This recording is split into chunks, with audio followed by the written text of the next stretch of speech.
Hello, good morning to you all. Welcome to Sunrise this Monday morning. I am Chamberlain. So, I'm Neota Igbe. Good to have you here. It's good to have you back, Chamberlain. Good morning and welcome. I am Bukola Koka.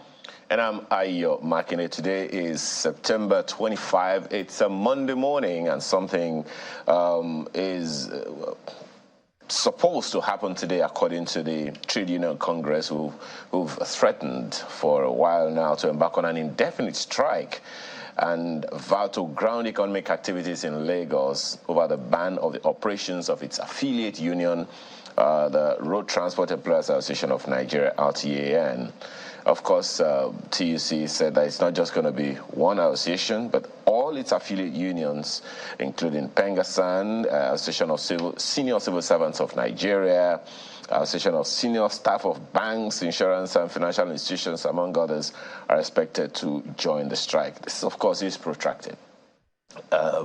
Needless to say, the Lagos State government has also come out to make a statement about that and saying that there is no need for the TUC to embark on that protest because, according to the Commissioner for Information and Strategy, the protest is unnecessary because it is considering the fact that the government has appealed the judgment that is backing or powering the resolve of the TUC. It says that the Lagos State government has a pending application for stay of execution of the said judgment. Therefore, according to the government, the protest will be in breach of the rule of law, which expects both parties to maintain the status quo pending the determination of the application for a stay of action. You know, when we get to this kind of crossroads, the question that's on my mind is, okay, at what point do these things just happen? This conversation we are having dates back not just days or weeks, they date back months. Mm-hmm. How come we have not been able to get to the point where we have a resolution of these issues? That's what is concerning for me, guys. Well, much more than that. I believe that the Lagos State government is concerned, about stability between and amongst the leadership of these unions in Lagos. Either it's the RTEAN, Road Transport Employers Association of Nigeria, or the NURTW. And the disagreements go as far back as, early last year, when there was crisis, which also saw the appointment of one of the union leaders of the transport unions, MC Oluomo, as the chairman committee of the Lagos State Parks and Gardens Agency. And that drew quite a number of reactions, considering his relationship with the Lagos State government. But the concern is about stability. And I also recall that last year, the Lagos State government tried to broker peace, between the leadership, amongst the leadership of the NURTW back in 2022. So that really is the goal, because it doesn't augur well for transportation in Lagos, which is still quite, dependent on a lot of the yellow buses in Lagos. Well, that's set to change.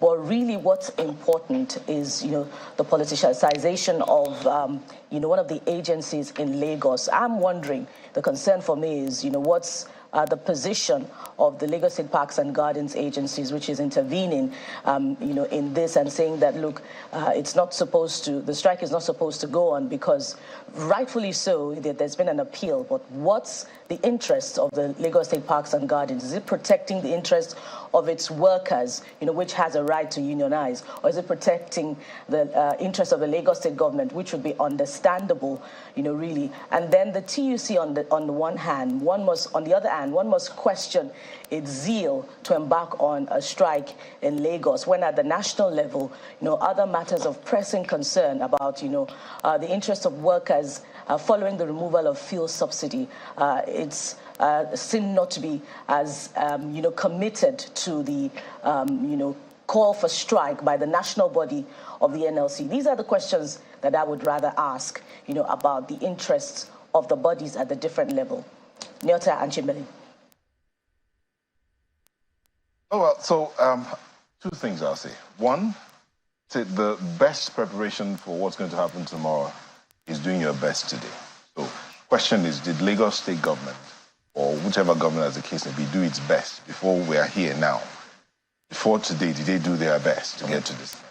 The other thing is also a statement credited to the the president of the Senate, Senator Godswill, where he says, government is about the people. Yeah.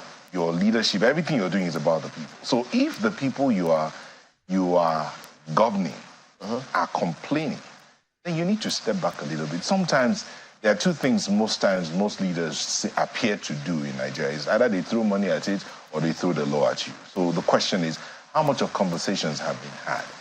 You've gone to appeal, but they've told you, it's not, I don't think it's today or this weekend that TUC started talking about the fact we're going to do this, we're going to do this. Were there any conversations? Were they called to the table? And at the table, that's the other side. So you call them to the table. Yeah. What were you talking about? What kind of words were you using at each other? What was the atmosphere like? I mean, is it about, okay, look, is there a place where we can come to an agreement? Because it's all about people. And people need to understand it's about agreement. When we have conversations and I'm talking to you, you understand what I'm saying? It's a back and forth and we say, okay, we have agreed on this. So TUC, Lagos, what's happening? Well, yeah, I mean, TUC say they've been having meetings. They've tried to reach out several times. They've written letters. They've done as much as they think they can with the Lagos State government on this matter, proscribing a legally registered trade union. That's the crux of the matter, by the way, which TUC says they've got no right to do that. And I think I heard how you say that Lagos say they've appealed. But if they've appealed, do they have a stay of execution? I think Lagos they should know better, that if you appeal, you don't have a stay, what do you expect the other people to do? Because, I mean, I did ask Labour and several people. They said, well, yeah, they've appealed, but there's no stay of execution. So if you don't have it, why are you not obeying the judgment? And so why is it taking this long? Because it's very sad, actually, for us to come down to regular people have to go about their normal businesses. Now they will be affected because of this matter. Sometimes it just comes across as though it's tantamount to taking the people for granted if you allow it get to this point all the time. So why is it that because at the end of the day, they still have to go back to the table to sort these matters out? Because Labour now says, well, you're trying to muzzle us, so we will apply all tools of trade unionism in this matter and see how this can resolve. And sometimes you just ask yourself, does it have to come to this?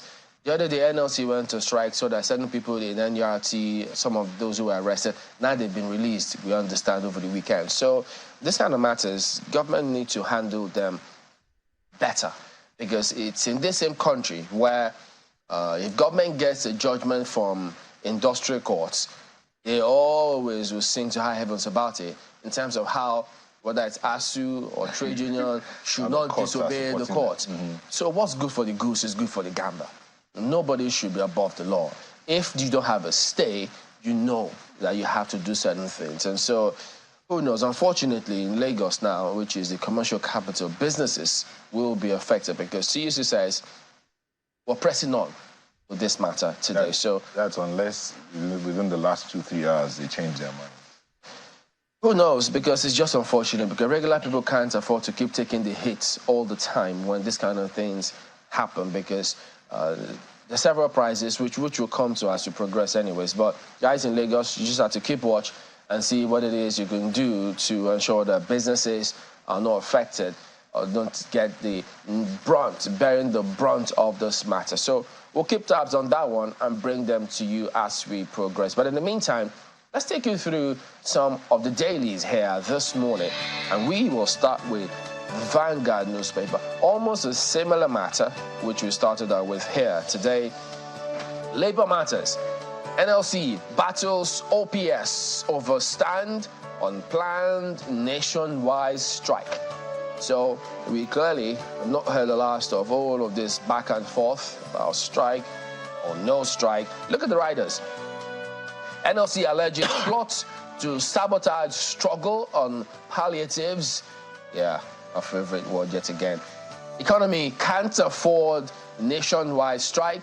OPS insists, urges FG, NLC to avert industrial action by all means.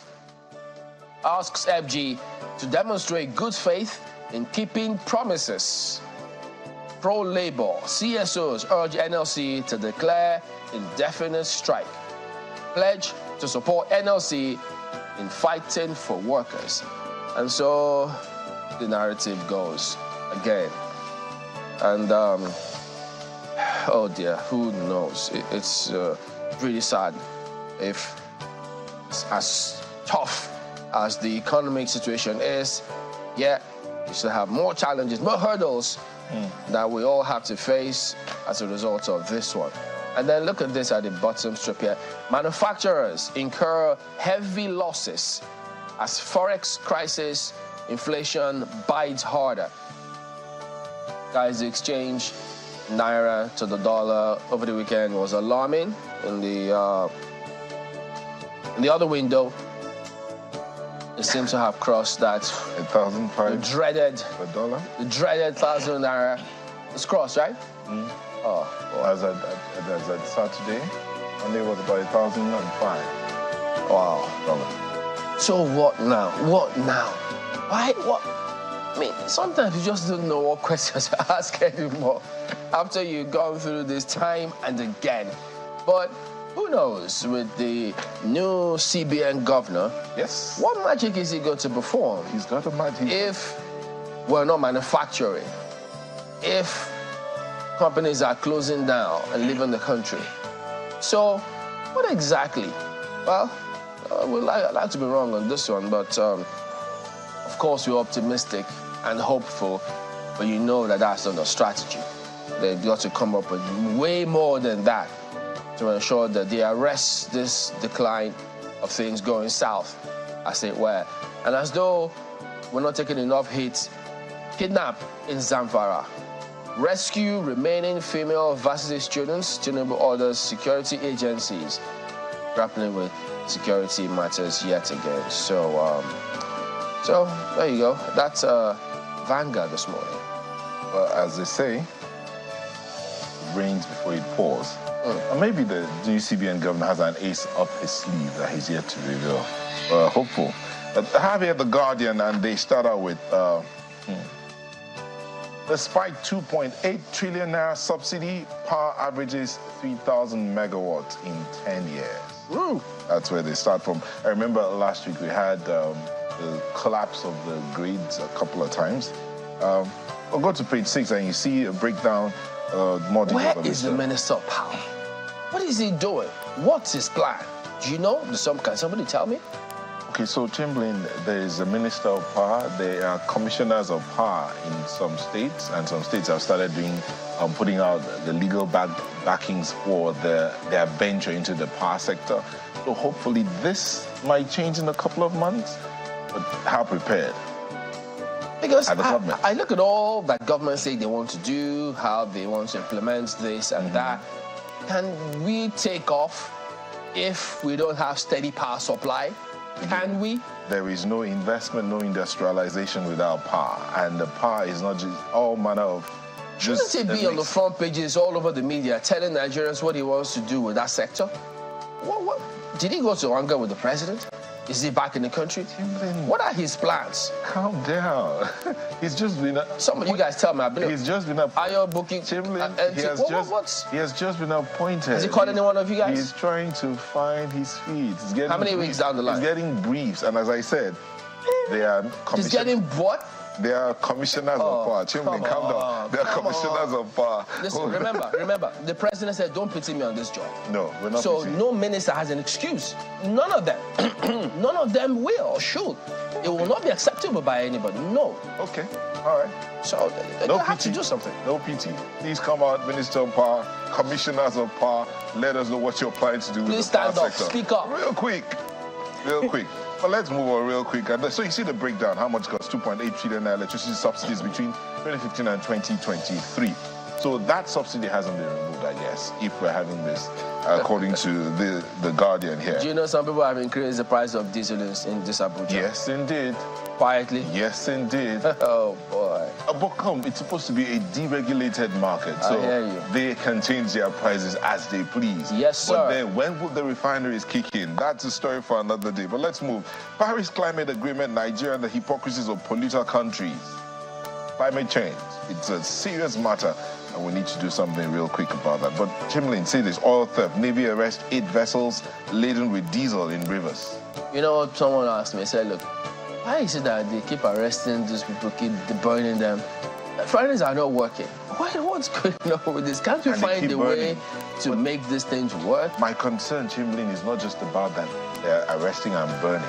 It's the effect on the environment. We're talking about climate change. We're talking about how deteriorating our environment continues to be. And yet we continue to burn these products. Then 10 knots in Tinubu's lofty debt servicing plan. You have to get to page 12 to see those 10 knots as mentioned here. And finally, from here, private sector CSOs kick as NLC decides on indefinite strike tomorrow. Go to page 6 and find out what's going to happen. Oh boy. That's it from The Guardian. And up next is This Nigeria. It seems somebody returned with a huge dose of anger, and you just might get angrier when you hear this, Chamberlain. Look at the front page of This Nigeria. Get those who pocketed $15 billion, 200 billion naira oil revenue, Serap tells Tinubu, urges implementation of all recommendations by NATI in its 2021 report. And that report, compels food for thought and, a rethink over and over again. The financial liabilities between the NNPCL and the NUPRC, according to that report, is more than $20 billion. And NATI is also asking what happened to the 200 billion naira revenue committed to revamping the refineries in the year 2021. NATI is saying that that fund may be missing. And, the government missed the target of delivering on the refineries in 2022. And we're hearing yet again that in 2023, the refineries will be up and running by the end of the year. The question is, were more funds besides this 200 billion naira committed to revamping the refineries in 2023? And if they were, how much was committed this time around to revamping the refineries?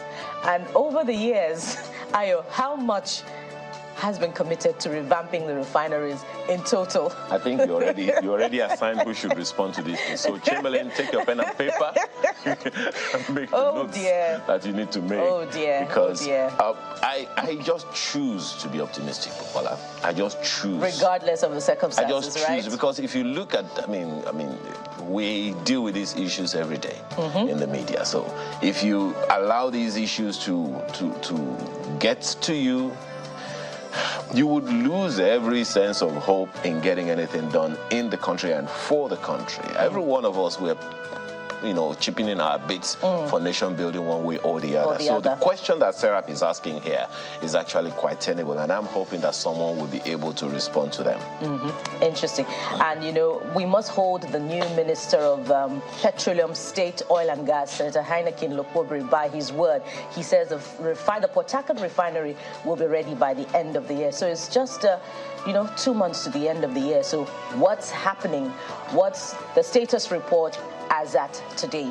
Let's go, right beside the nameplate on the front page of This Nigeria this morning. It says, UNGA 78, Nigeria targets 1 million jobs, launches talent export program. Ayo, talent export program. Just when we're lamenting that, we shouldn't be exporting our raw materials, that if we did, we're exporting jobs. And now we're considering a talent export program. Well, the objective, whose proposal is this? I think the president the Minister of Industry and all of them. I think in that ministry, that's where it's coming from.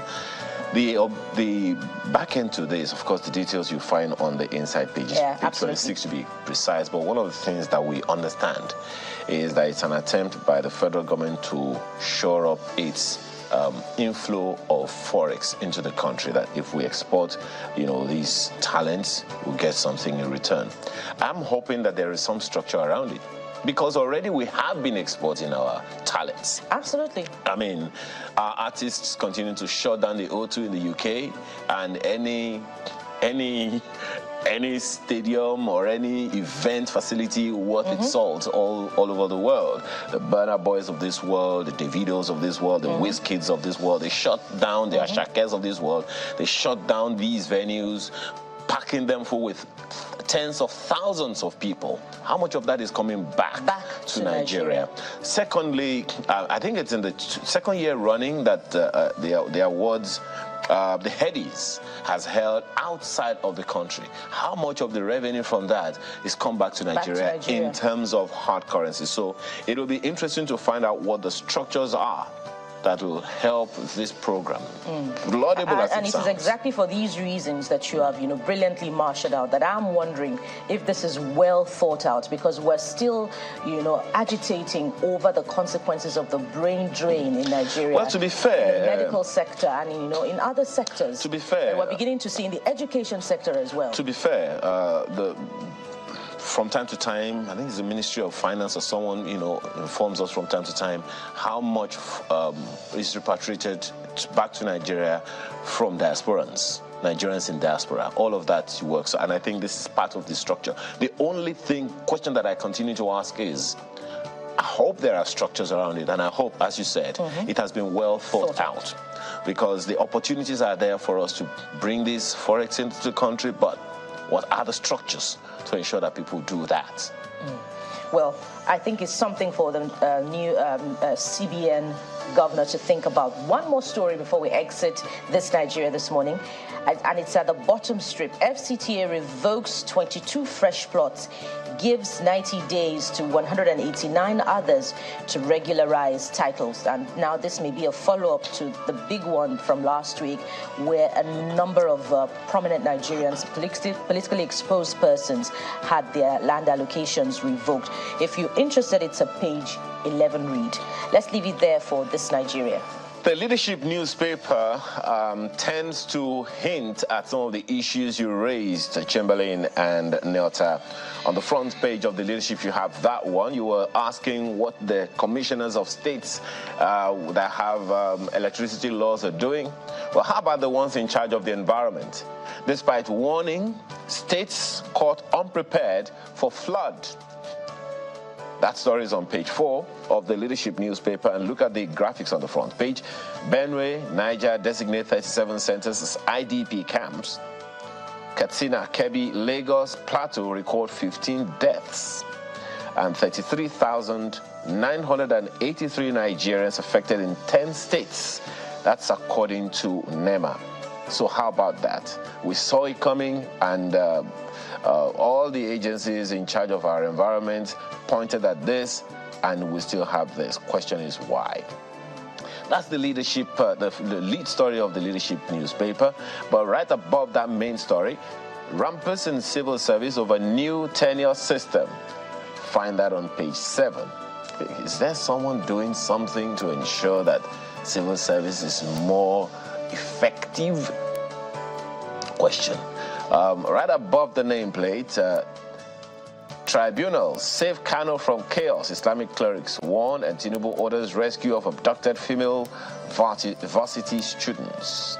Find the details of that on the inside pages. And talking about the rule of law, look at the bottom of the page, where beside on the right side, tribunal decides Sanwo-Olu's fate today. Well, how many hours, Judge? I'm not even going to go there. That's the Leadership newspaper this morning. So what a day is going to be for Lagos and Lagosians. Well, if you think it's Agabuki, some think it's righteous indignation.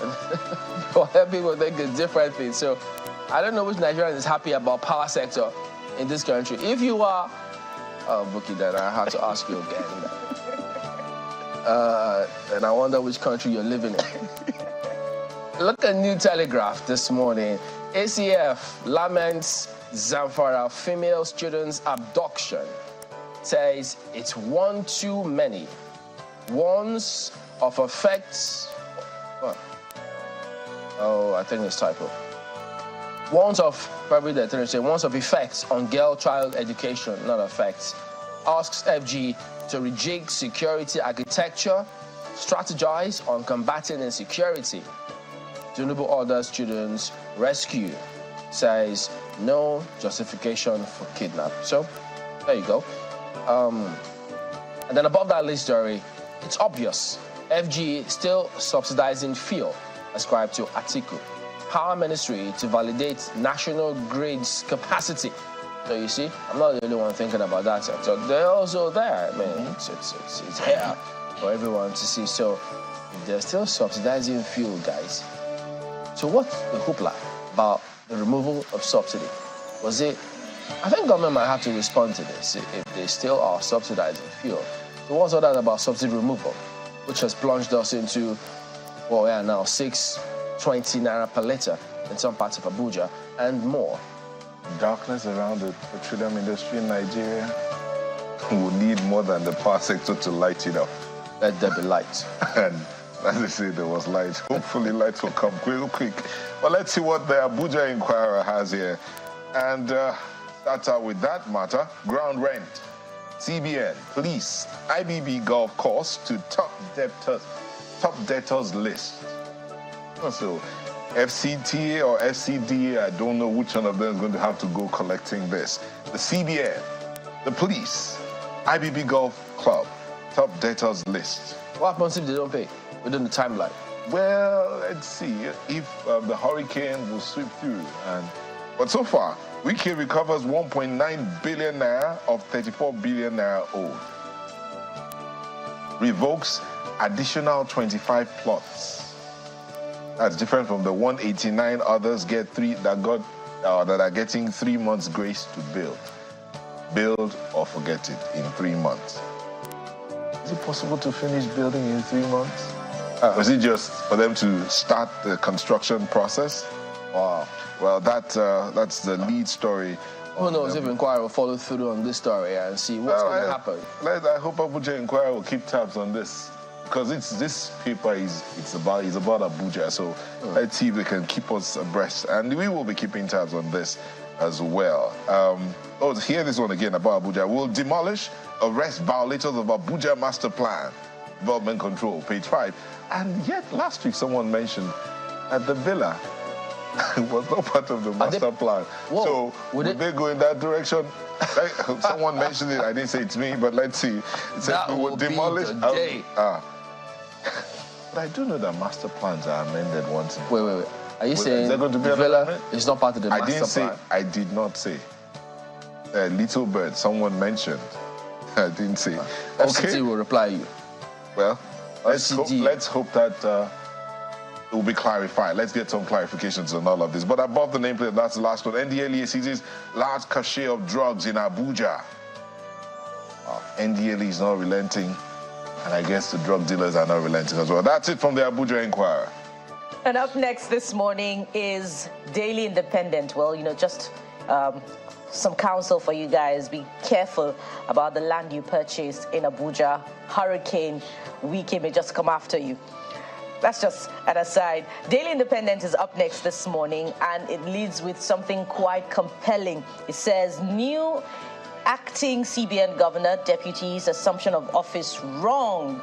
There's just one rider, and it pretty much tells the story. Lawyers, economists say it's patent illegality, presumptuous. And the meat of the story really is that, his assumption of office without approval of the National Assembly, the Senate now, is illegal. Well, they're on recess, and we've had the committee meeting, that's a monetary review meeting, has been put on hold, which is really supposed to move, the monetary policy of the country forward. Well, that's just, an expansion of what the possibilities may be, but according to our lawyers, an illegality remains an illegality. If you're interested in the story, it's on the inside pages, page 29 to be precise. There are a few other stories on the front page. Follow-up to the death of the 27-year-old musician. Mohbad reaped reward of his actions while alive, says Bakari. That's a big one there. And, a few other stories. Tinubu asks agencies to rescue abducted Zamfara students. Says they were only in pursuit of quality education. That's according to the rendering of, some other headlines. Anyway, the question is education qualitative as, described by the president? And lastly, UNIZIC dismisses 2 lecturers, suspends 6 for fraud extortion. That's a page 29 read. Let's leave it there for Daily Independent. I'm still with States this morning on the front page of the Daily Trust newspaper. And it's related to the Abuja story, but look at it. FCT states lose trillions of naira to unpaid ground rents. FCTA owed 34 billion naira, recovers 2 billion in 2 days. Why states are not getting ground rents. That's, you need to find out who said that. Defaulters risk revocation of titles. That's according to lawyers. Find the details on page 4 of the paper. That picture you see on the front page is of streets and houses submerged by flood in communities in Cross River State yesterday. Definitely not something cheery, but that's a reality. So when are the states going to get back their trillions of unpaid ground rents? Trillions of naira, by the way. And the Daily Trust newspaper brings us to the end of a look at some of the dailies this morning. But right after this, it's time to get into the grind. Stay with us.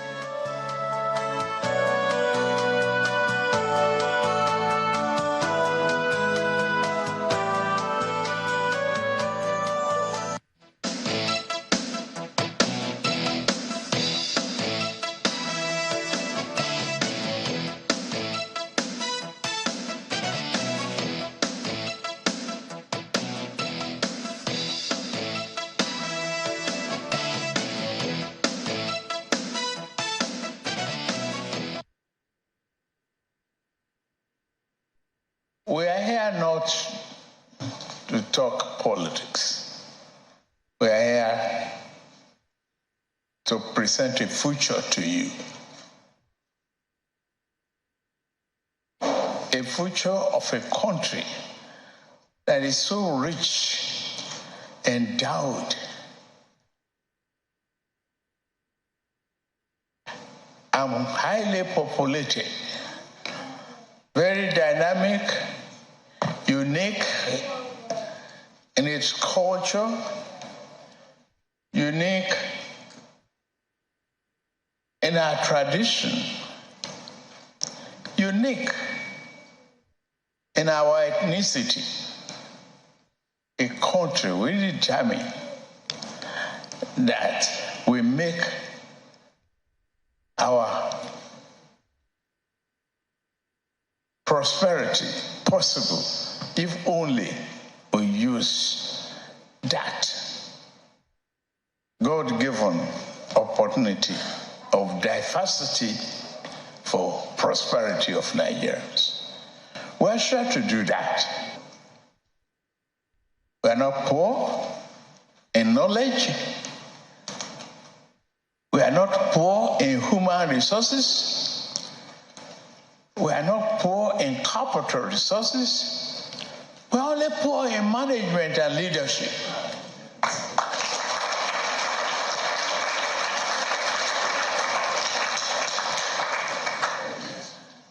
And that is why I ran for president, to help all of us mold the soul of our country in the right direction.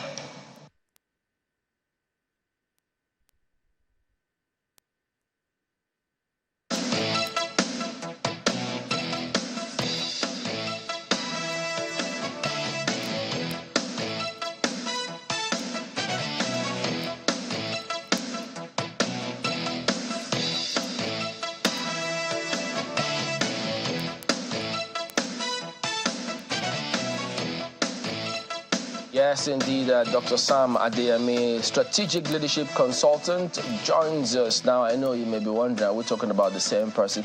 Well, yes, he is. I guess he will start with telling us what he's been up to. Good morning, Dr. Adeyemi. Thank you for joining us on the program today.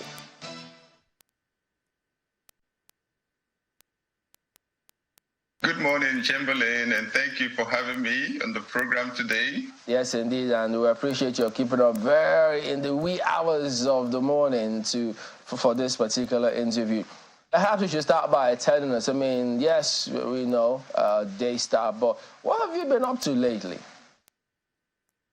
Well, I have been pushing my leadership message on a global dimension. Just about a week ago, we hosted a conference in Maryland, USA. We call it the Dear Leader Live Conference, where we had loads and loads of leaders, and we were sharing the leadership message because leadership is probably the world's greatest need right now. When you are dealing with uncertainty, unpredictability at the level at which you have it in our world, dealing with a lot of disruptions, what you need is leadership. I mean, I don't know if you heard the president there talk about saying that we are poor in leadership. I think it's in management, and so raises yet again, the leadership question. Why do you think we struggle with getting these aspects of our lives right in this country first and foremost? Well, thank you. I think the challenge is that when we try to deal with the issue, we cut leaves. We don't dig out the roots. First, I'll summarize it in one word: culture.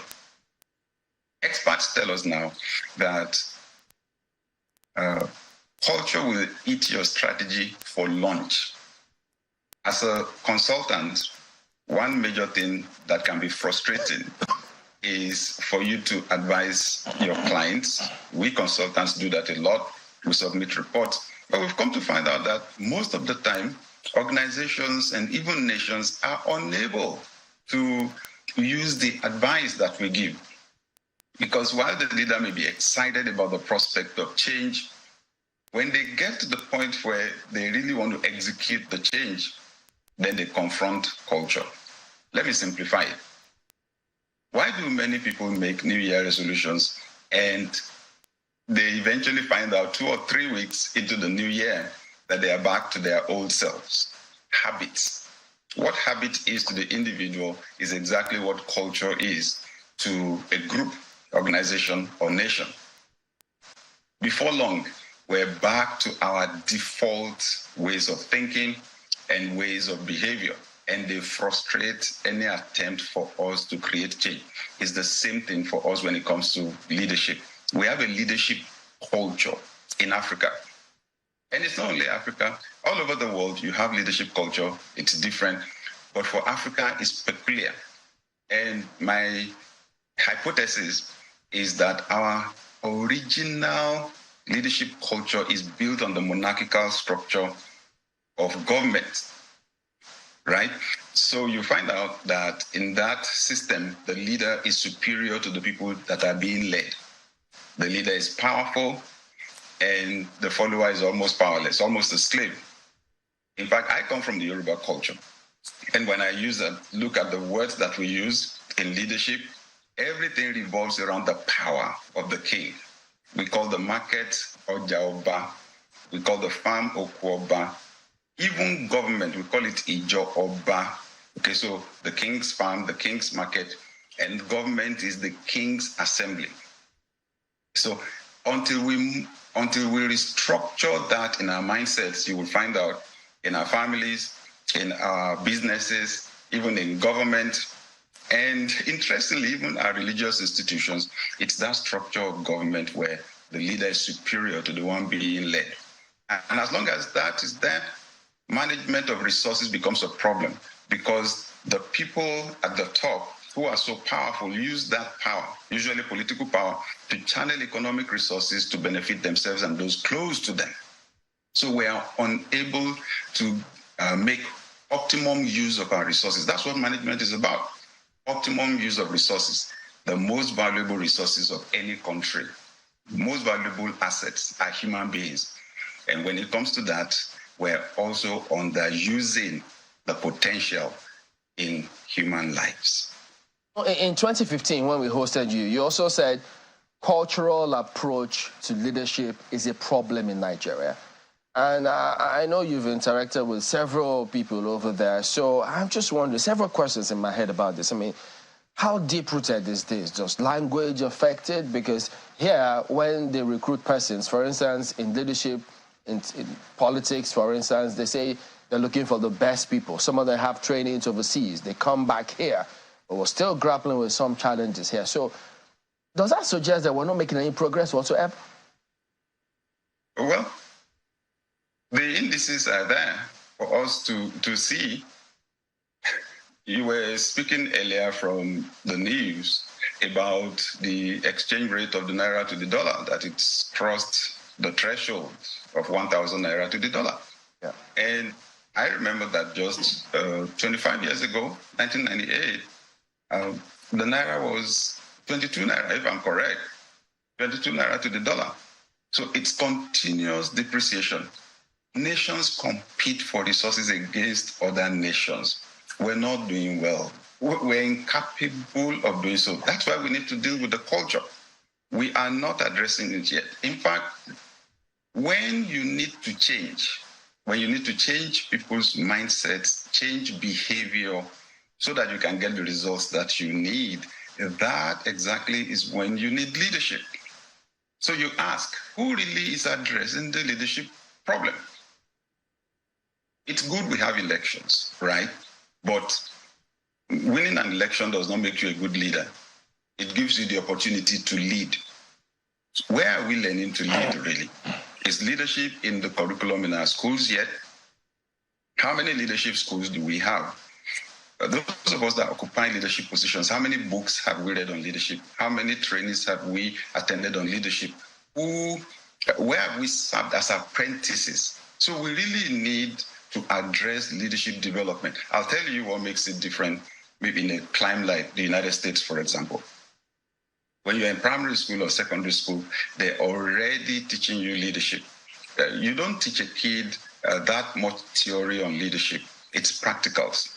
They take them out to orphanages, take them out, they insist on them volunteering, okay? When you apply to go to university, they say you should write a personal statement. One major thing they're looking for there is your volunteering. If you don't volunteer, they know you are going to be a liability on the society. They're not likely to give you admission. They want to see where you have served for free, because leadership is about service. So when you have a society where that is absent, and there's a lot of poverty, a lot of deprivation, and everybody's dream is just to be able to break through, to focus on what to get. You allow some, and then somebody like that becomes a managing director, a CEO, a governor.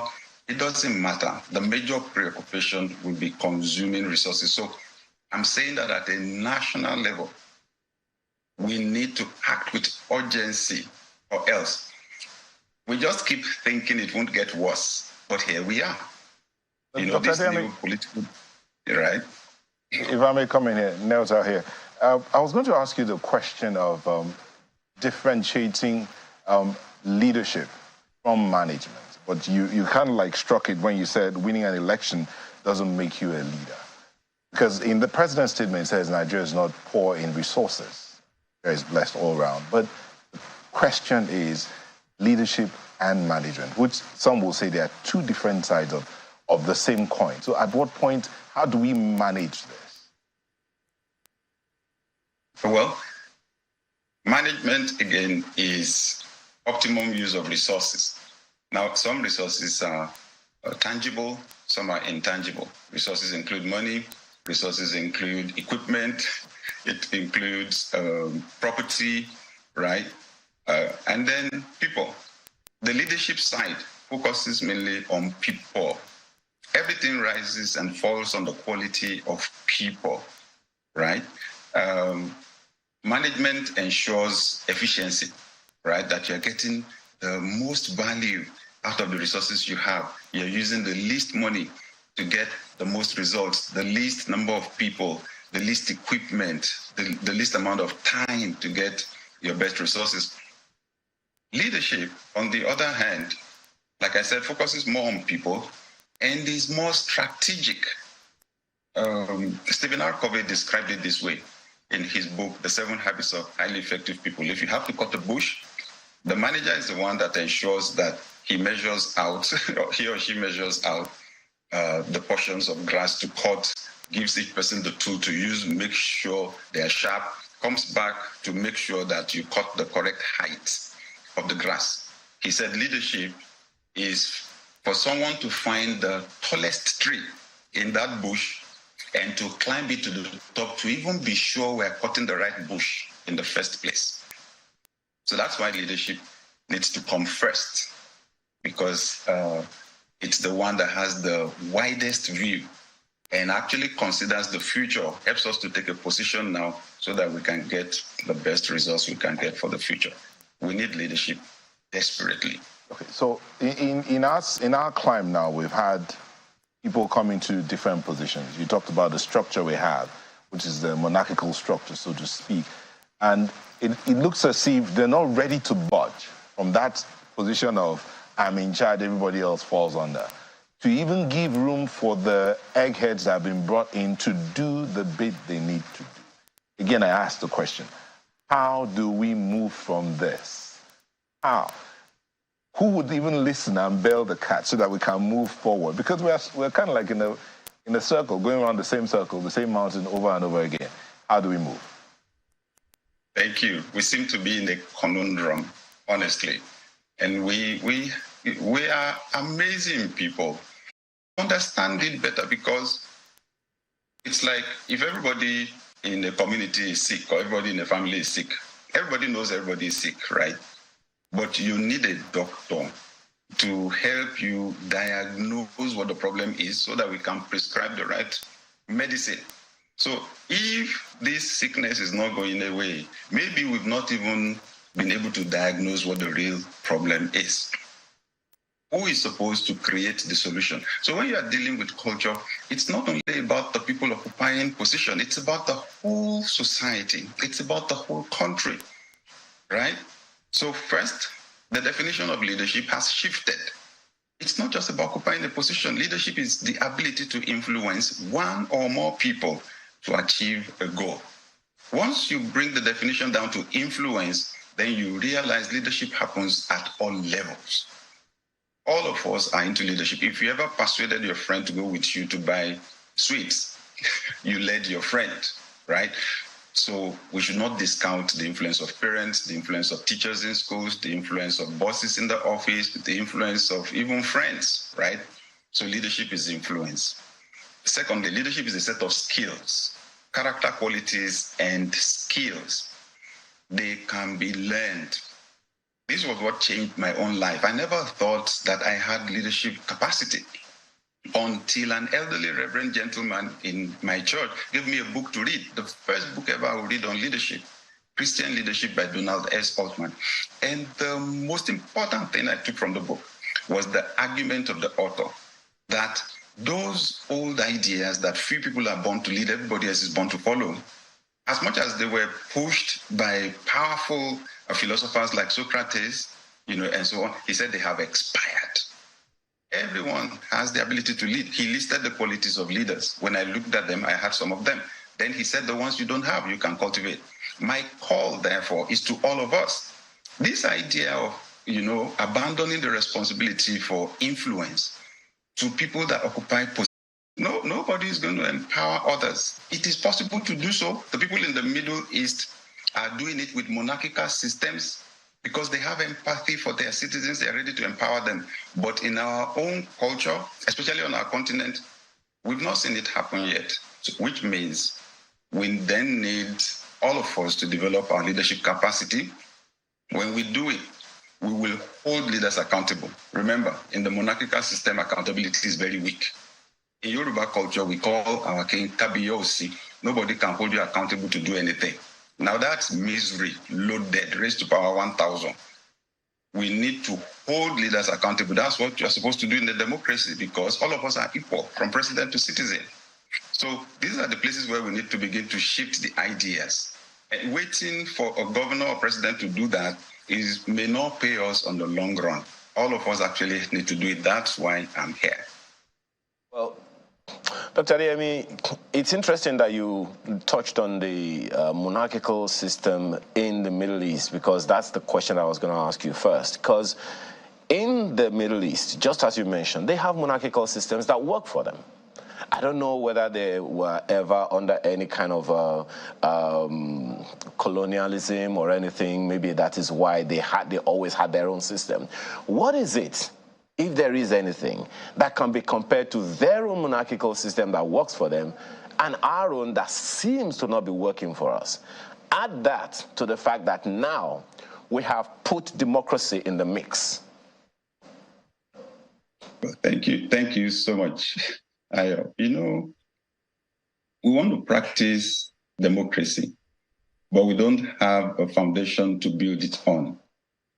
I'll say that it comes down to values. Values, the standards of behavior, the principles that a society has adopted for itself. Now, I'll tell you that human history has not favored monarchical rule. You remember what Lord Aldous Huxley said: power corrupts, and absolute power corrupts absolutely. Human nature has not done well with the monarchical structure of government. It's like it makes people crazy. What we have in the Middle East is fantastic. And I want to say that it's something that happened gradually. Started basically with the United Arab Emirates. And when neighboring countries saw the development, and then Saudi Arabia, and when neighboring countries saw what was going on, they too began to adopt the changes gradually, because the quality of life, you know, improved drastically in the UAE. They just happen to have benevolent, what you call benevolent dictators, so to speak. But in Africa, honestly, we have not shown the capacity. We've not shown the capacity yet to demonstrate that with power, we can have empathy and we can empower the average citizen. So this is what happened. Most of the developed part of the world is under democratic rule. That's the truth, right? That's why they say democracy is the best form of government. The change happened for them, started for them from France with the French Revolution, right? The citizens got tired. They got tired, sacked the monarchy, and then established some new values. One of them principally being equality. One of the three basic, values in France, equality. And the neighboring countries were compelled to adjust.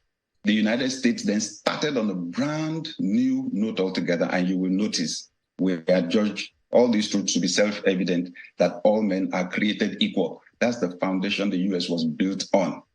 We were not built on that foundation. So we actually need to rethink right now. What do we want to do? Where do we want to go?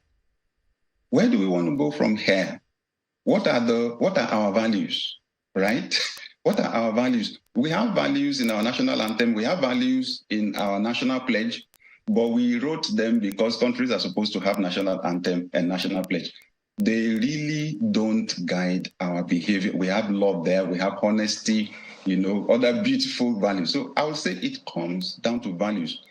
We've not demonstrated the courage needed to shift our belief systems and our behavior when it comes to leadership. It sounds to me, Dr. Adeyemi, you're saying this is almost hopeless. Nigeria is 63 in October, on October 1, Sunday to be precise, and we've been talking about the same thing over the years. I remember interviewing one of the foremost nationalists in the country at some point, and I asked him the pointed question: what did you guys have in mind when you were asking for independence of Nigeria? And he told us that they didn't have anything in mind. They just wanted the colonial masters to go. And the same thing has repeated itself down through the ages.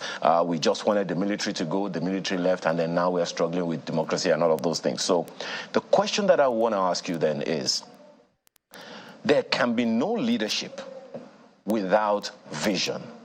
Help us understand whether or not that is the truth.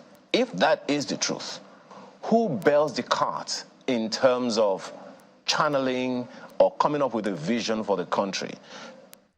It's a decentralized leadership system we have. We have 36 state governors that are supposedly independent. We have 774 local governments and a good number of LCDAs that have chairmen of local governments as well. So as a nation, how do we come up with that vision that everybody in the state must line up under? How do we come up with that? Thank you so much. At the end of the day, vision is a picture, right? The mental picture of the preferable future. God gave every single one of us imagination. He gave us our minds, starting from us that are part of this discussion. So what do leaders do? They use their imagination. Is the situation hopeless? Absolutely not. See, what's the essence of leadership? Service, problem solving, right? So while everybody else runs away from problems, leaders actually run towards problems.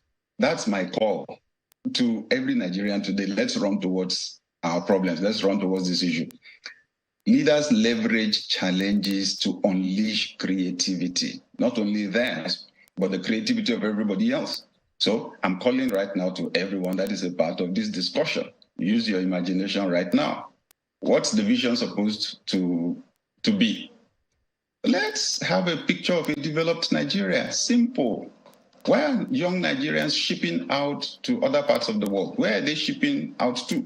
Better environments, developed economies. Good. My apologies, Dr. Adeyemi. My sincere apologies. You said this leadership thing we have to have a vision. The question is how? Please don't answer that question yet, because we have a generation of people coming behind us.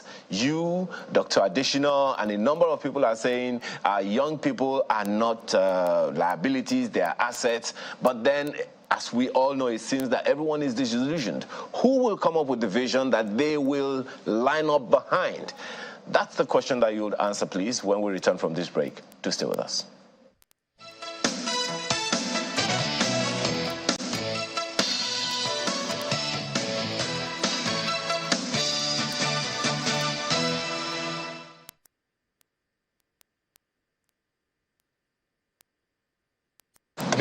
I'm your big fan too. Thank you so much. I appreciate it, brother. And I'm chilling with my main guy, Feda. Alpha, no problem. Yes, Ogami. Let me turn on my hotspot.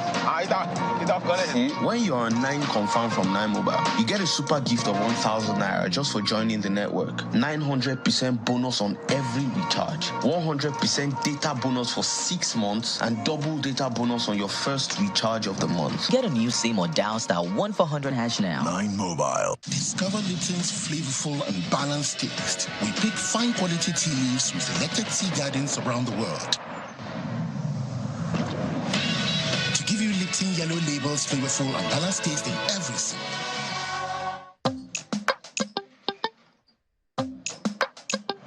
Heartburn and indigestion? Try Just Eat.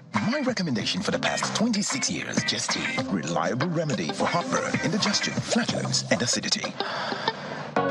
Southwood. Fine furnishings for your home and office. Southwood is a Nigerian company dedicated to improving the quality of workplaces and homes.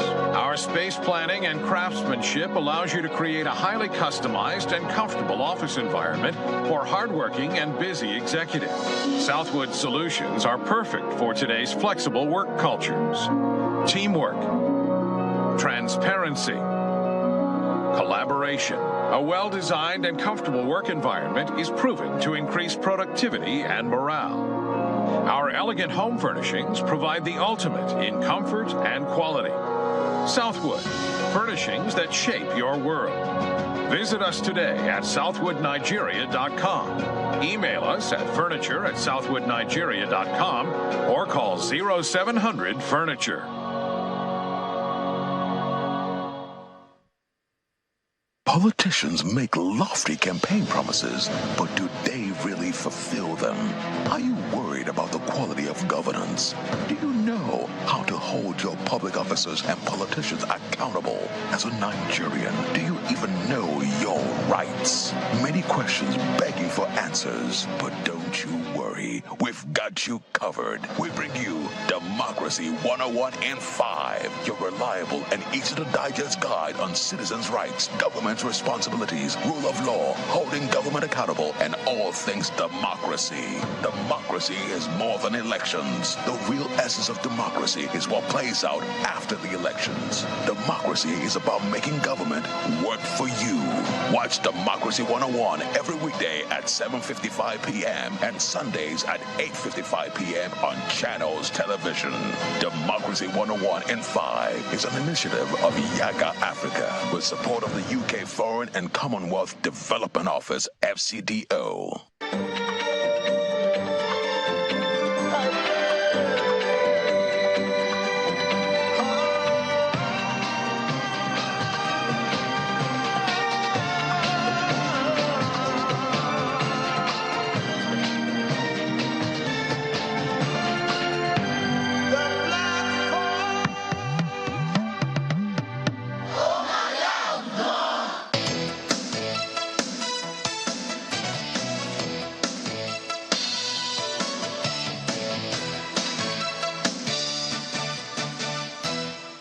Thank you for staying with us. Dr. Sam Adeyemi is still with us this morning. Strategic Leadership Consultant joins us from the USA. Well, so you may want to take that question on now in the light of a decentralized system, a highly disillusioned population, a population of young people that have little or no hope in the country. Everyone wants to get out at the next opportunity.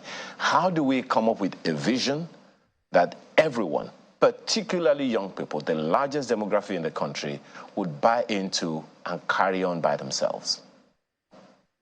Thank you so much, Ayam. During our commercial break, hope was rekindled in my heart just watching the commercials, seeing that there's a program, the Democracy 101.5, seeing that we have a conference like the platform coming up and so on. You see, when change begins, it is people that are strategic that catch it on the fringes before it overruns everything. Most people continue with their lives normally thinking that nothing is changing. Honestly, the change has begun. I'll tell you, for example, so talking about the vision thing, right? The vision issue. It's vision actually that makes the heart of a leader. If you take vision out of a leader, there's nothing left. Because someone defined vision as simply moving people from point A to point B. If there's no movement, if there's no improvement, there's absolutely no leadership. And the thing that you sell, you communicate, that makes people willing to go with you from point A to point B is that vision. It's that picture of a better future. You ask, who is supposed to create it? It always starts with individuals. And remember what I said, leadership happens at all levels. Once we abdicate that responsibility for being leaders, we keep empowering the people that have power already. If they are not willing, to change things, then we're stuck. I'm saying it starts with us as individuals. I have had the vision of a developed Nigeria now for some 2 decades. In fact, I became so convinced about it that in our office, we took pictures from developed parts of the world, did some editing, right? Took out the names of other countries, the names of others, their streets, put the names of our own streets in Lagos and other parts of Nigeria. And those pictures look like what Nigeria will look like in the future. Now, what's the next thing a leader does? You communicate that vision, you share it. So right now, the younger people have tools. We have tools now that were not around 25, 30 years ago. We have social media. Your phone right now is your own radio station. It's your TV station. You can push out your message. So it needs to be bottom up and top down. There are amazing people in government who have vision for a developed Nigeria. They need to speak up. Just occupying a position is not enough. They need to leverage their position to speak up. If I was a governor, I would address my state every Sunday evening or Monday. It may be 5 minutes, but I would sell the idea of development. If I was president of Nigeria, I would address the nation every Sunday evening or every Monday, right? Okay, I'm not the president of Nigeria, but I'm the president of my house. So I have social media, platforms, and I can share my ideas from there. I'm asking right now, everyone is to use their imagination. See that new Nigeria and begin to adjust your own life, to that new Nigeria, that developed Nigeria. I studied engineering. When you want to construct a house, what do? You start with a vision. You must have an idea of what you want to construct, then you tell the architect, they help you to draw it out. But before you draw that blueprint, what do? You identify your needs. What do Nigerians need? We're different, we're diverse.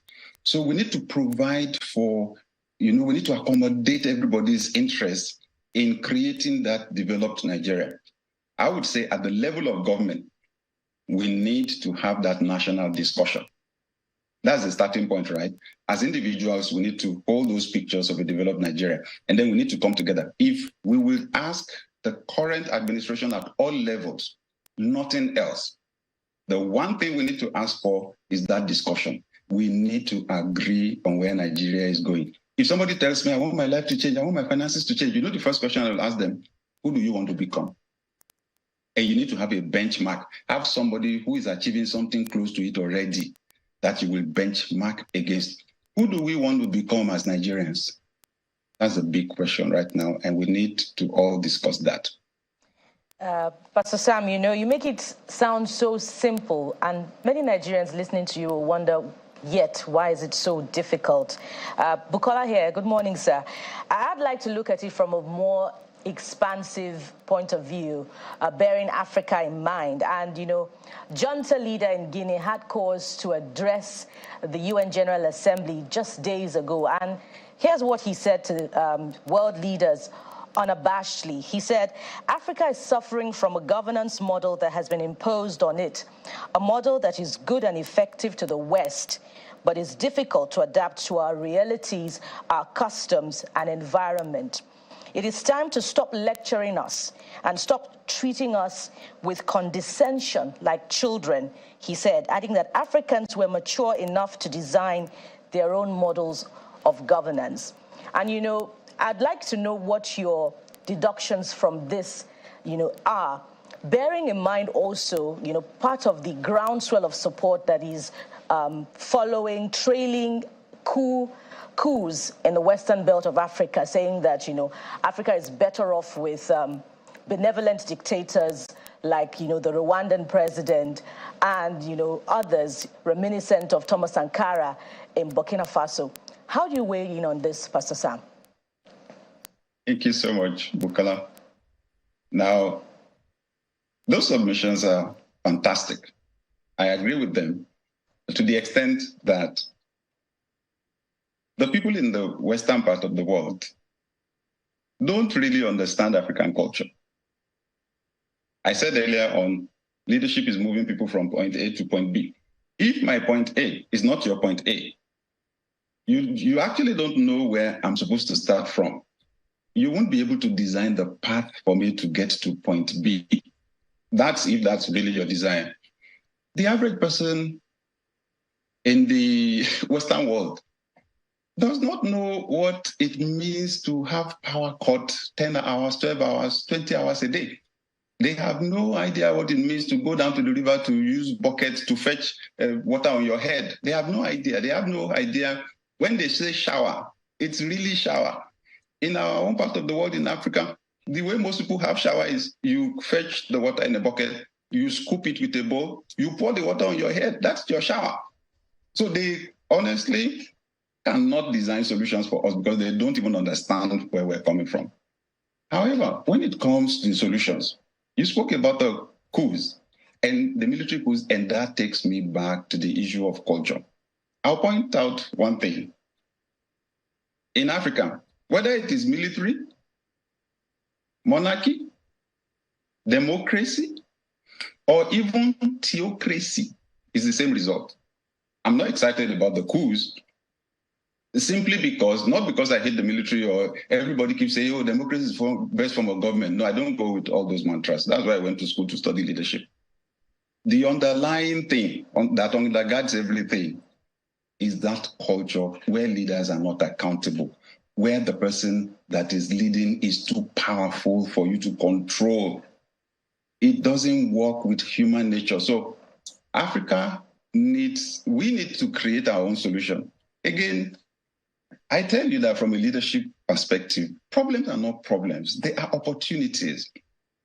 Africa has the opportunity to unleash our creativity. We need to decide which form of government we want.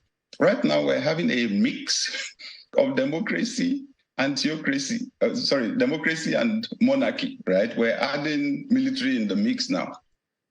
So we need to decide if democracy will ever work. Let me give you an idea. One of the values that must undergird it is equality. I mentioned it earlier on. So the question I'd like to ask is, in Nigeria, does the average person believe in equality, that all humans are equal? Even the citizens don't believe it. That's why if you believe it and you want to go lead with it in Nigeria, you will still fail. Because the people don't believe that they are equal, that they have equal rights with the leader. We're still slaves in our mindset. It's the monarchical system in our mindset. Okay, so you can't escape it. Education is the starting point. We need to create that enlightenment. And I'm saying the media has been democratized. There was a time when you went on only one TV station or radio station, you were addressing the whole country. That day is gone. In Nigeria now, it's democratized. And I'm saying everybody should use their power. They start from there. Power is first imagined.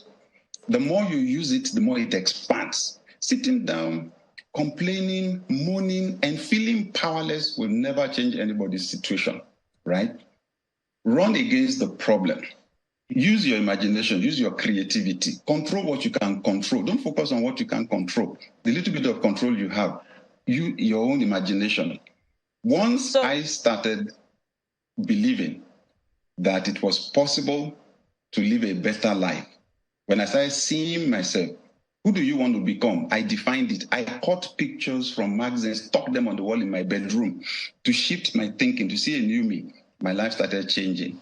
So I'm here, we're discussing today, right? So that brings us back to the point about vision. Pardon me there.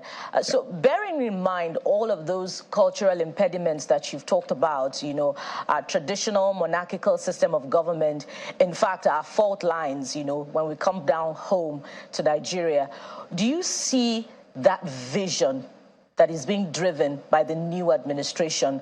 And if there's no vision, what direction should we begin to look at? Oh, well, I know we have had attempts before at discussing the direction of our country as a nation. We've made attempts before. We need to go back to it. I've not had that vision yet. I'll tell you that. It's not something that somebody is supposed to impose on us. It's got to be a discussion because we're too diverse. It's got to be a discussion. That's why I said earlier on, if we don't get anything from this administration at all levels, we need to ask for that discussion. We need to agree on where we're going. We're like, 14 people in a bus, that have not agreed on where they're going. 14 people going in 14 different directions. We will always have crises. Our leaders will be managing crises. There will be quarreling, ethnic, whatever. That's what we'll be having, because vision is the basis for unity. We need to agree on who we are becoming, who Nigerians are becoming, what Nigeria is becoming in the future. And it needs a discussion where we will speak to one another, not shout at one another, but speak and discuss with respect. Okay? Until then, I've not had the vision yet. The vision is not something somebody is supposed to impose on us.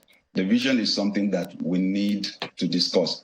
Let me say also that nation building is not a day's job. So anybody that is expecting Nigeria to change within 4 years is deceiving themselves. I rely again on my training as an engineer. If you're going to build a bungalow, build a shallow foundation, and then within 3 or 4 days, we see your building coming up. If you're going to build a skyscraper, you will be down there digging a big hole, pouring concrete for months. People will wonder what's happening to you. But once you are through with that foundation level, you will be adding layer after layer after layer, floor after floor. A new Nigeria can't be built in one day. The people, those of us in the generation that create the vision, we need to accept we're foundation layers. That vision needs to be there for 50 years, 100 years. We're dealing with a principle that was discovered by a Harvard professor, the law of time perspective. The longer the time you take into consideration while making your plans and taking action, the higher you rise. The person or nation or organization that plans for 10 years will always rise higher than the one that is planning for 10 days or 10 months. It's a law. We can't break that principle. It is that principle that has the power to break us. So we need to plan 50 years. So you then know that as a governor or president, your job is to lay a solid part of this foundation. Those of us that are around now also need to know we need to lay that foundation. We need to think long term. Let's have a discussion on who we want to become. Nigeria needs to become a developed country. And I promise you, the culture is consistent across Africa. When we crack the code for Nigeria, we automatically cracked it for the rest of Africa. Food for thought there, and we hope fatigue doesn't get in as far as that discussion is concerned, because we've had that discussion over and over again through the years. Pastor Sam, it would be remiss of me not to ask this question. Just one more from me. Would like to know the status of your citizenship. If you're coming back to Nigeria, or if you're in and out, particularly with a view to investing in Nigeria. We know that you've put some structure on ground where leadership is concerned in the past. But Nigeria does need you, and when you are outside the country, it's a brain drain for Nigeria. Do we hope to get Pastor Sam back as brain gain in the country? Thank you, Bukola, for asking the question. You see, the point is, things have changed. Technology has changed everything. You can be anywhere in the world now, and you can be influencing wherever you want to influence. So the truth is, in terms of influence, my involvement in Nigeria continues. I founded the leadership school 21 years ago, the Daystar Leadership Academy. Over 45,000 people have come through the school. The school is still running. I take classes. I took a class last week, right, leveraging technology. The church is there. I teach in the church. I still preached the sermon at the church yesterday, leveraging technology.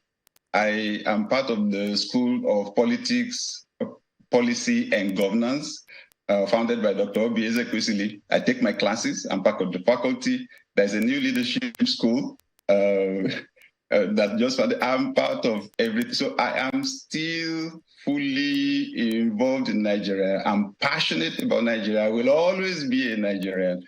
The influence continues. Physical presence, I'm moving around the world a whole lot more now. In a few days, I'll be in the UK delivering an academic lecture, at Brunel University, and so on. So it's just the season is different. But because of the technology and my passion for the development of Nigeria, my work in Nigeria continues.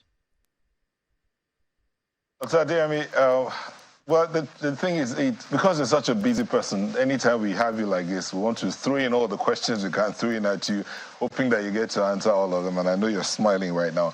But I have more like a double-barreled question. If you can do this real quick, because I know Chamberlain wants to chip in something before you go. This question has to do with, did democracy develop all the other nations that we look up to, so to speak? I mean, the United Kingdom, the USA, and other democracies. Was it democracy that developed them? That's on one side. And the question I wanted to ask you is, in that national conversation or discourse we talked about, what's the role of the local governments and the traditional institutions? While we are waiting for the national to start, can we begin the conversations from our local wards, our traditional institutions, and build up from there to the national? Fantastic questions. Thank you so much. So, what's the role of democracy in the development of Western civilization? It's just simply that fact. See, I read the book titled Why Nations Fail. right? Written by two professors of economics. The major idea that they found out in their research is that in practically every nation, you have a small group of people called the elite. They use political power to channel economic resources to benefit themselves. What Western countries were able to do was to limit the power of that elite group. The elite class will always be there. But once they brought in that value of equality, you were created by God, I am created by God. I cannot be a slave to you. In the same country, and they compelled the elite to accept it. You can still have your dreams, you can still deploy your skills and so on, do industry, prosper, but don't enslave other citizens. That is what created the platform for their prosperity. So the child of a nobody can become somebody. And Elon Musk can come as an immigrant to the United States and become the richest man in the world. Okay? So democracy, yes, because of the values promoted by democracy, that equality, that freedom to dream and to fulfill your dreams, democracy, yes, contributed to their development, economic prosperity, especially because people are able to try to dream and fulfill their dreams. The second question is very important. Okay, we may not have control over the federal government. Can we start from our communities? Can we start with our local government? Honestly, I think that's the best place to start. You know, we were cracking a joke here yesterday, or 2 days ago. Here in the US, you can actually go to the front of the White House and take a picture with it. If you have time, you can book several months ahead and actually go on a tour of the White House. That's where the president lives and works. So we were saying that in Nigeria, you can't even see Aso Rock, right? Not to talk of going to take a picture with it. So I'm saying here that instead of trying to deal with the presidency, yes, we can actually walk up to our local government chairmen, councillors, leaders in our communities. We can have, not to confront them, not to embarrass them. We can go from a development perspective and have discussions with them. Look, this local government is not your local government, it is our local government. What's your vision for our local government? Okay, so how can we jointly contribute to the fulfillment of that vision? This is our own vision. This is what we want our primary schools to look like. Primary schools are under the control of local governments. Government schools are run down. It's so painful because I went to a public school. The public schools are wretched. Now, some states are doing fantastically well, right? But in some other places, you will weep when you see the schools. We should not sit down. That's where the erosion of our power starts from, and that's where we need to begin to use the power. If you can't have a vision for the whole Nigeria, can you have for your streets? Can you have for your community? Can we discuss with the leaders of our community and then agree on how to make those dreams happen? Some shifts, maybe then actually we will understand better the changes that need to happen in Nigeria. I'll give you an example. A former commissioner told me many years ago when in their state they wanted to generate power. But the law then said if you generated anything more than 10 megawatts, it had to be approved by the federal government. They were pleading and begging with the federal minister for power. They did not get any approval. This was some 20 years ago or so. I'm grateful that now something has shifted there. So Nigerians need to pay attention there. There are things your local government can do. There are things that our states can do if they had the power to do those things. But you have this constitution that is a liability, honestly, that is limiting, stifling Those are the things we need to discuss, right, at the national discussion that I spoke about. But I think we will get better results if we start from our communities. We should not sit down in our houses and be complaining when there's supposed to be a local government chairman and there are councillors there. Let's start the conversation. It's our country, it's our community. Let us build it. Honestly, because leaders deal with vision, we deal with possibilities. I do not see Nigeria as being a hopeless situation. It is not. I'll tell every young person. I mentioned earlier on, 25 years ago, Naira was 22 to the dollar. Now it is 1,000. And some of us tried. Some of us tried right there. Many other people did. It depends a lot on your mindset. Once you focus, see, the glass is either half empty or half full for you. Once you focus on the emptiness of the glass, you will be feeling hopeless and powerless. The people that focus on the fullness, even if it's just some small drops that are there, their creativity will kick in. They will multiply the small drops of water and create wealth for themselves. Young people should not give up on Nigeria. Nigeria, we're looking at problems. Those problems are actually opportunities. For some of us, it's easier to prosper in Nigeria than it is elsewhere. I'm saying that because I've been teaching people entrepreneurship for 20-something years now. I have seen some people with that entrepreneurial mindset focus on how to solve problems for people in Nigeria. I've seen them prosper. They could have prospered a lot more than they did. Government policies, unpredictability, disruption in the environment, too much. But in spite of that, they have tried. We must not lose hope on Nigeria. Honestly, I believe that we have an amazing opportunity to build a new Nigeria. We need to create it, a new Nigeria, a developed one. Yes, indeed, Dr. Sam Adeyemi, Strategic Leadership Consultant. Thank you very much indeed for your time here today. Thank you so much, Chamberlain. It's been a pleasure. All right. Well, back in just a moment. Stay on with us.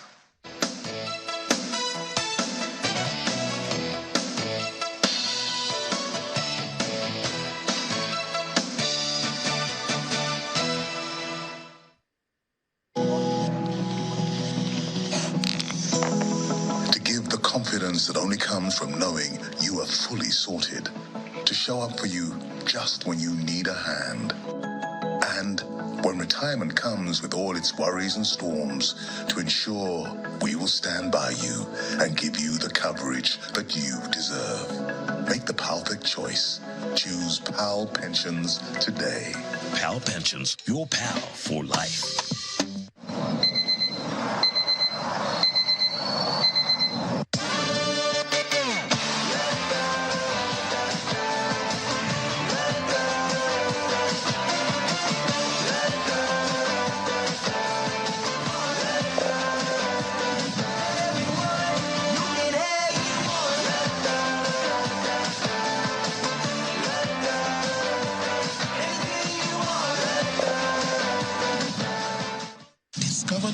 Flavorful and balanced taste. We pick fine quality tea leaves from selected tea gardens around the world to give you Lipton Yellow Label's flavorful and balanced taste in every sip. Southwood, fine furnishings for your home and office. Southwood is a Nigerian company dedicated to improving the quality of workplaces and homes. Our space planning and craftsmanship allows you to create a highly customized and comfortable office environment for hardworking and busy executives. Southwood solutions are perfect for today's flexible work cultures. Teamwork, transparency, collaboration. A well-designed and comfortable work environment is proven to increase productivity and morale. Our elegant home furnishings provide the ultimate in comfort and quality. Southwood, furnishings that shape your world. Visit us today at southwoodnigeria.com. Email us at furniture@southwoodnigeria.com or call 0700 Furniture.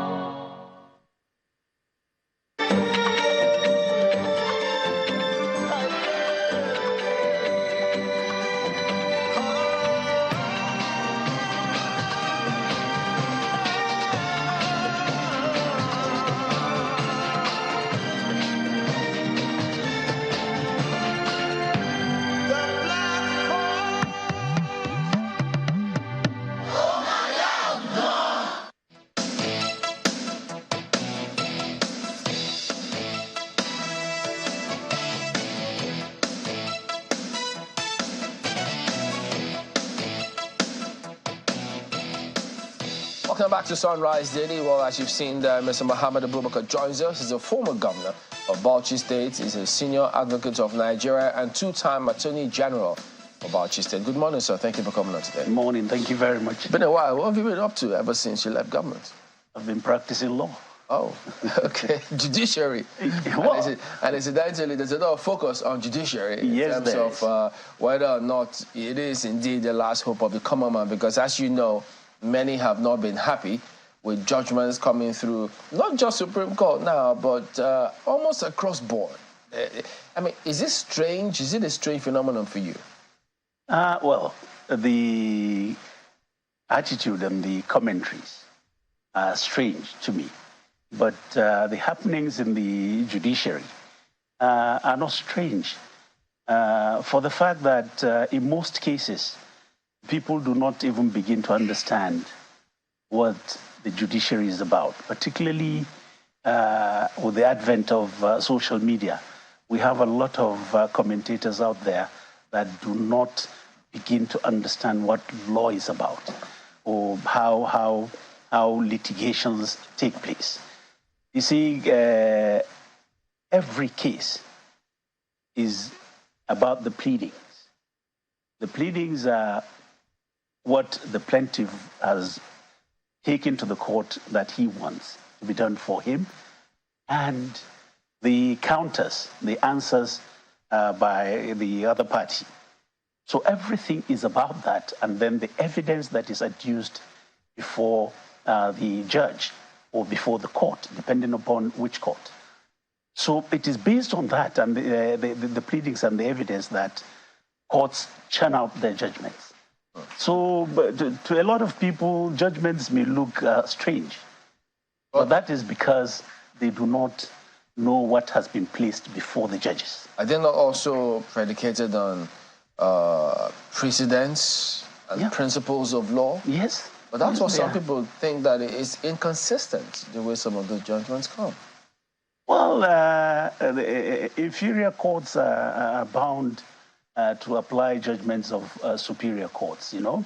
And the setup we have of the superior courts is that we have high courts, we have the industrial court, we have the Sharia Court of Appeals, and then we have the Court of Appeal, and then the Supreme Court. All right? The courts at the bottom are bound by the principle of stare decisis to apply the judgments of superior courts. But all depends on the facts that are placed before them. I know that, in judiciary you say judgment must not just be done, but must be seen to have been done. But I hear lawyers even argue and say, for instance now, the most recent one, Kano, where I think the judge, because the response I read from the NNPP's lawyer, one of the lawyers, not counsel to the case, but a lawyer who is a member of the party, an official of the party, says that the judge cannot be calling them cultists. That suggests that, look, justice may not have been delivered on that fair and equity platform, so he finds it worrisome that he would descend and call them cultists. Say, if you don't deliver judgment, do it. Don't descend and begin to call us names. It suggests that there's more to it than meets the eye. Well, you see, in most cases, what has been happening in Nigeria in recent times, you see lawyers, including my brother senior lawyers, you know, the senior advocates, jumping the gun to make comments on judgments of courts. The judgment of Kano Tribunal is 227 pages. I have seen people making comments before that judgment was even typed in the registry of the tribunal. I mean, that is not fair. You have not seen what has been placed before these judges before you now jump the gun and you begin to make comments. The judges are human, yes. They are fallible. We know that, all right? But when they sit in the hallowed chambers to evaluate the evidence that has been placed before them, You are not there with them. You do not know. I have gone through the judgment as best as I can. Like I said, it's 227 pages, all of it. All right? And I know the industry that has gone into churning out that judgment, whether anybody likes it or not. That judgment is the judgment of that tribunal as at today. All right? As lawyers, we are bound to obey that judgment for as long as it has not been appealed against successfully.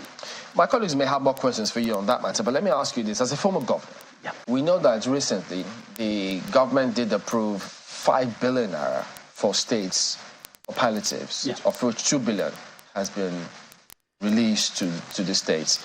But the question now is, because going through the economy, we know the exchange rate to the dollar, we know the cost of petrol across different parts of the country, and the people are feeling the pinch. Now, this is the president who has said he's prepared for this. He took his time. No one should, no pity party for him. He's ready to hit the ground and ensure things work. But as we speak, there are questions for states in terms of their policies and what they're doing to ensure that their people don't, that is, they cushion the effect.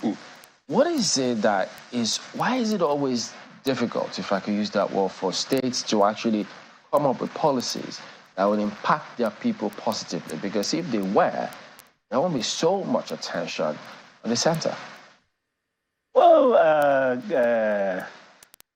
I think what is happening is that over time, as Nigeria was developing, we were creating states, not necessarily on the basis of sustainability of these states. We created them for many other reasons. The reasons may be valid, the agitations for the creation of these states may be valid. But there are states in Nigeria that do not have the requisite economic base for them to succeed and to survive. So maybe this is one of the reasons bedeviling the states. It's not the lack of policies. The policies may be there, but the ability to put practice to these policies. Is it ability or resources? Well, ability as in resources. That's what I mean. Okay, ability as in resources. If we could just step back a bit. Yeah. The states have been created, all right. Okay, for whatever reasons they were. But I doubt there's any state in Nigeria that does not have a resource. Maybe not developed, maybe not sought yet. Natural or human? Natural resources. Both. Both natural and natural human resources. and human. Okay. So that question again of looking to the center, and many times we find out, no, we have to ensure that we are aligned with the center for us to benefit from the center. But there are things that can be done within the state. I mean, every state generates revenue somehow. Maybe little, maybe much. Some states have more, some states have less, but they generate revenue. So those are taxes. What about developing the resources, the natural resources that within every state?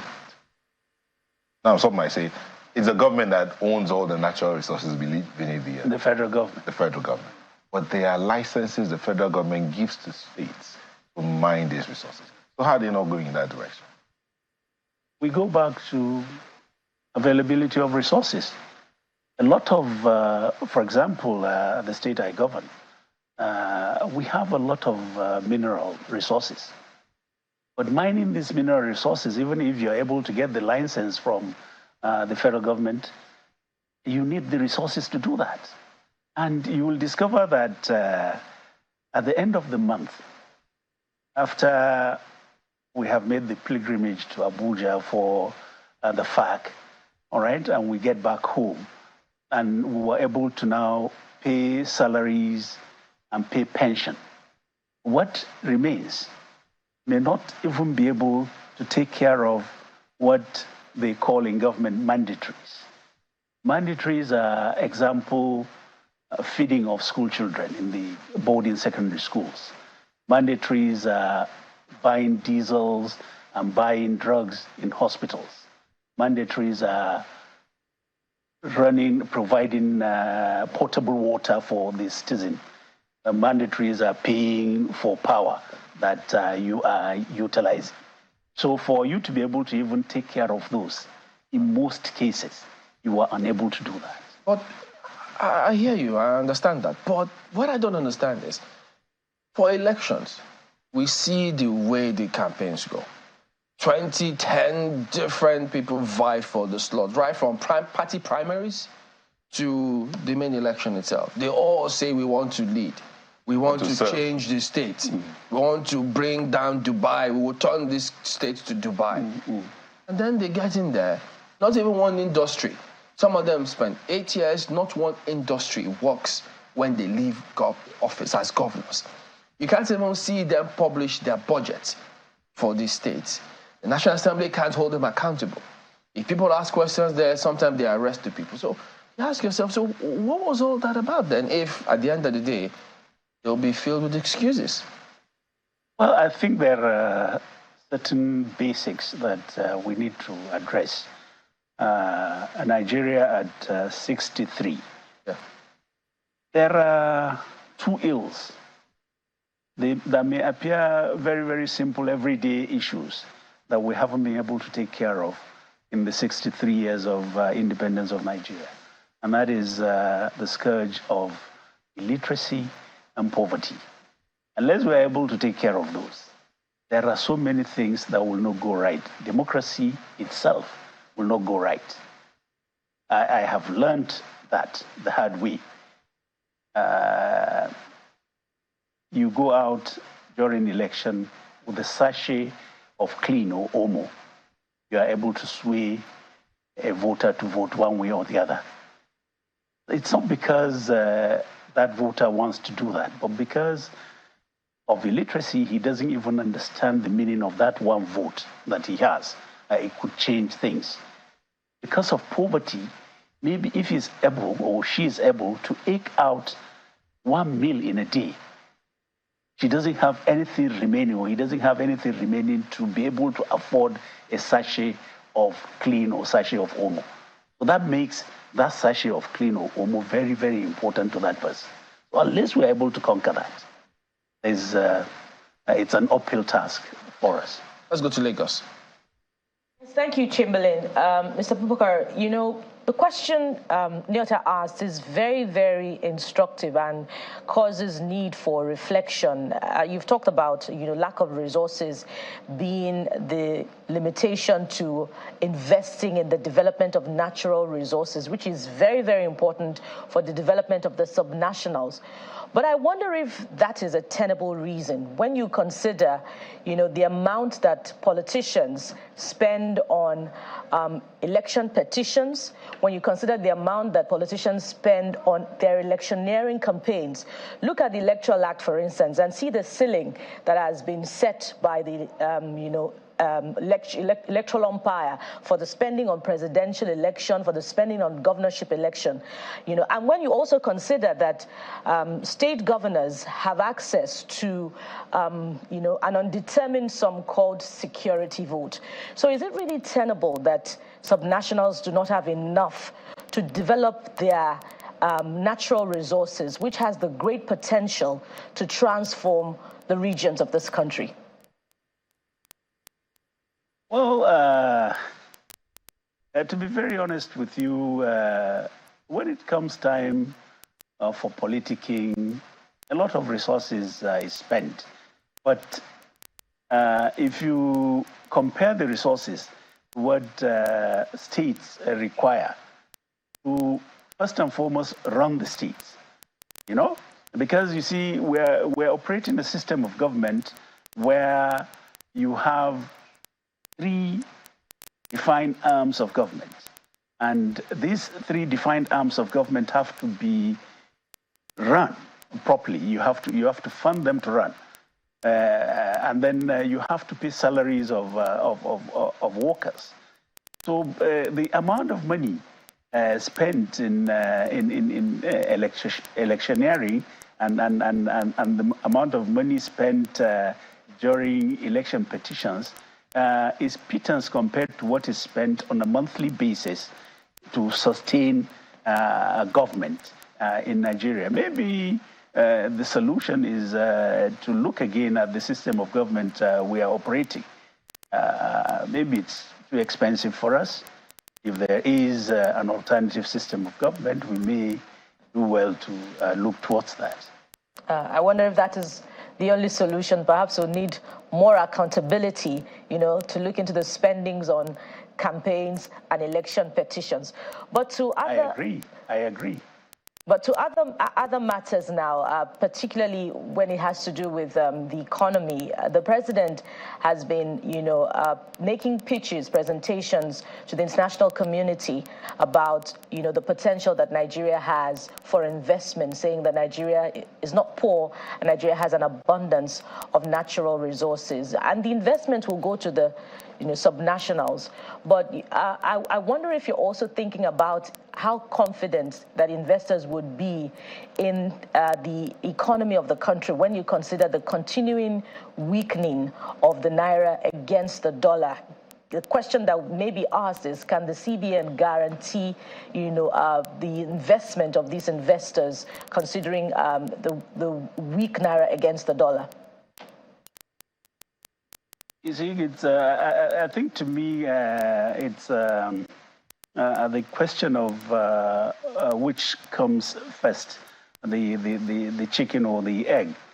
If we are able to attract huge investments and we're able to develop the resources, particularly the mineral resources in Nigeria, the effect of that will be to strengthen the naira, because we'll be in a position now to export quite a number of the products we are going to manufacture.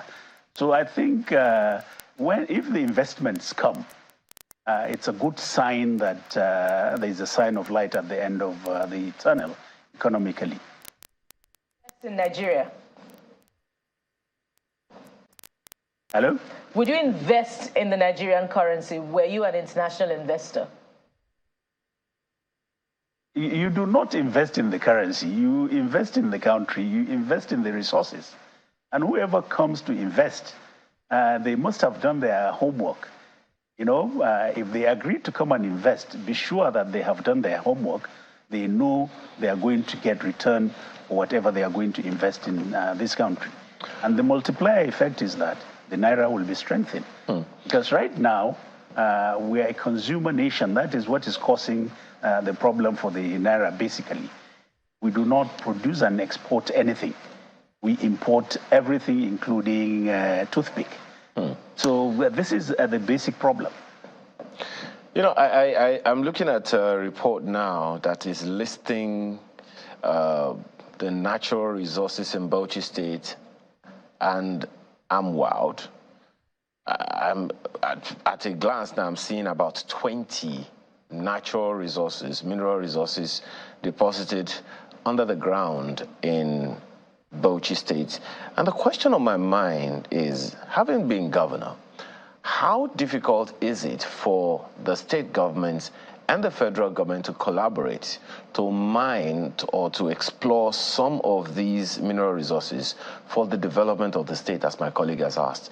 I'm asking that particularly because of that conundrum we have where the governor is in charge of the land, but the federal government owns the resources under the ground. So how is that?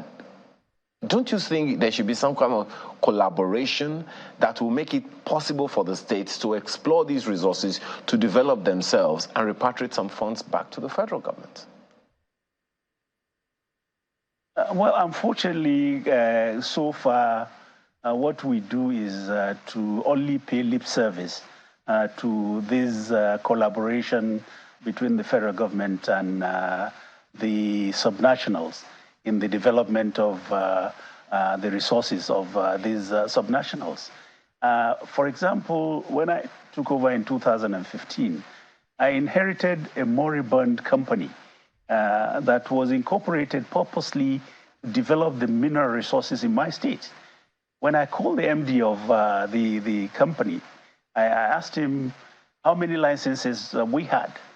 he told me that we had virtually no license that was our own. So I told him as a lawyer, I said, look, I know I am in charge of the land in this state. So we are going to devise a means whereby, at least, even if we do not get these licenses, we will now buy in to the existing companies that are prospecting for minerals in my state. What I will do is that I'll write them that I'm revoking the CFOs of all those sites. And then they will be forced to come and sit down with me and negotiate. We did that. And then the second thing we did was to approach the federal government. We took stock of the licenses that were given to various briefcase holding companies that had not started anything in the state.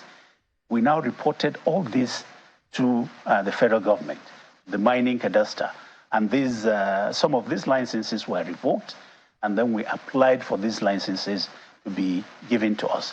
In addition to that, I was able to commission a company based in the Czech Republic to come and do a survey for us of all the resources, particularly during my time, gold was discovered in Bauchi State. So I told them to particularly look at the gold because I first noticed about the gold because of the security situation that they were creating. Those artisan miners were creating. Within a short period of time, there was an influx of more than 5,000 people into my state, some of them from neighboring countries. They took over a primary school near the site where they were forcefully. They took over forcefully a primary school. So I had to go there with the commissioner of police and the brigade commander. This was the first time I knew that it was gold that was discovered there. So for that reason, I commissioned the company to do a survey for us. They did, during my time, wrote a report, and the report, I trust, must have been handed over to the incoming government in 2019.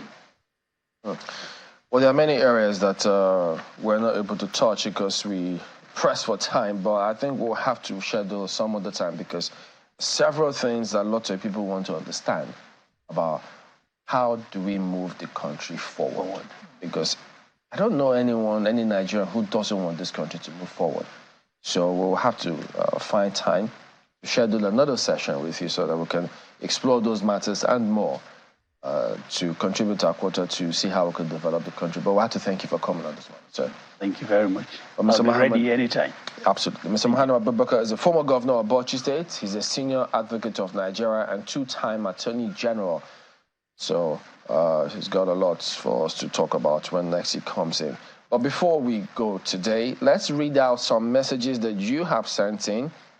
Oladile says, talking about the leadership conundrum, he says, one may have his interpretation of leadership qualities. However, there's a huge gap between the expectations of the youth and the leaders. Leaders need to change the perception they have of youths. Leaders need to understand that their energy is going to be caught more than it is taught. Leaders are your actions, words, and attitude worth catching. Okay, well, that's a question he's asking. Professor Imonoka Enakena Jr. says, leadership conundrum. Nigeria needs a national reorientation agenda that heaped its agenda on loyalty to a united nationhood, where her leaders are committed to building a new Nigeria, a nation that is not being goaded by economic policies that are retrogressive and reprehensible. We don't need leaders whose behaviors are only theoretical and have not been able to make significant impact in the lives of ordinary folks who bear the brunt of poverty that pervades the entire country. Our leaders must realize that we live in very hard times, and Nigerians have become more vulnerable and objectively more diversified and vigilant than they've always been. So our leaders must respond to the demands of building a new Nigeria that will presumably curtail a probable decadent society that's visionless. Osenakena Jr. goes back to the point about vision. Barrister George Akpambo is also talking about the leadership conundrum. And he says, I must say that Dr. Sam Adeyemi said all that needed to be said regarding leadership crisis in Nigeria and Africa. But the issue is that we never act on any of the things he mentioned. We are known in this part of the world to speak against everything that is gone wrong in our society, but to find solutions to them is our biggest challenge. My question here for everyone listening today is whether democracy is right for us in this part of the world. Good question. I suspect this is Festus Akeboyewa. Well, First Akin is the tag. It says, NLC's incessant strikes will destroy our economy and livelihoods of millions of Nigerians. No worker should be forced to take part in a strike or other industrial action, especially when the worker may be in breach of their contract of employment. National Assembly must amend the existing labor law to make it mandatory for every worker to vote, and the threshold must be over 50% before a strike or industrial action can be declared. And then lastly, from the same author, the implementation of Sam Adeyemi's thoughts on Nigeria's leadership conundrum may be constrained by severe lack among many Nigerians. The Nigerian elite of leaders have weaponized hunger. This has blunted the capacity of Nigerians to call their leaders to order. Well, a whole load of all of this and many others are on our Twitter handle for you to take advantage of. Thank you for the privilege of being a part of your morning, and have a wonderful week. I'm Ayo Makinde. Indeed. Have a blessed week ahead. Thank you for watching. I am Bukola Koka. And I'm Neota Igbe. I'm Trey Bellino, so have a very good day.